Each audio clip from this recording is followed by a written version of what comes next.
What is DNA fingerprinting or DNA profiling? Leicester University geneticist Alec Jeffreys developed a technique called DNA fingerprinting in 1985. It allows DNA samples from different people to be compared to look for similarities and differences. It's used for solving crimes and can also confirm if people are related to each other, like in paternity testing. Any two people in the world have 99.9% of their DNA the same, so this process analyzes the differences in the remaining 0.1%. This modern technology is called DNA profiling. It's a very sensitive technique which only needs a few skin cells, a hair root, or a tiny amount of blood or saliva.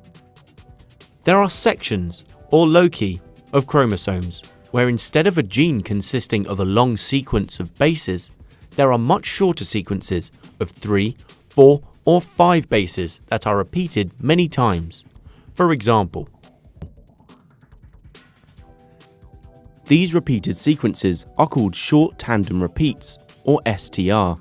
At these places on the chromosomes where we find these STRs, there are areas that vary in number of repeats. DNA profiling only looks at these STRs. A cell sample is collected. This could be from some blood at a crime scene, or a swab from the inside of someone's cheek, for example. The DNA is then extracted from the sample. Many copies of this DNA may be made using the polymerase chain reaction, or PCR. Special enzymes called restriction endonucleases are used to cut the DNA up into different size pieces. The DNA samples are then put into wells in a special gel called agarose for the process of gel electrophoresis, which separates the DNA fragments by size. The pattern is then transferred to a nylon sheet in southern blotting. And finally, the lines produced by the DNA samples from different people are compared. So let's have a go at using DNA profiles to solve some mysteries. An item was stolen in a burglary. A drop of blood was left behind by the thief.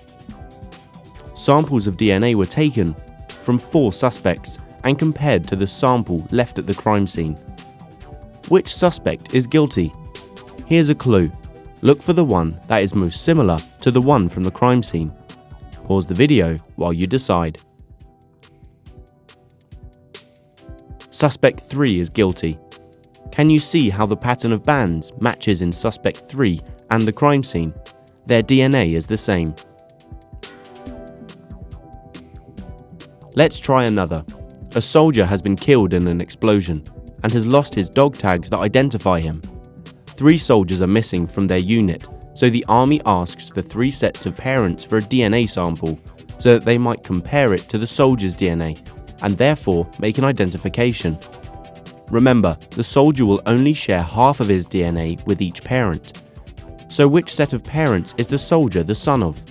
Pause the video while you decide. Parents C and D.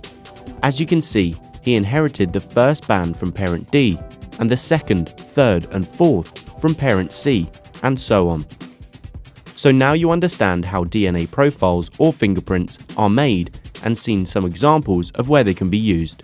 You can even interpret a DNA profile.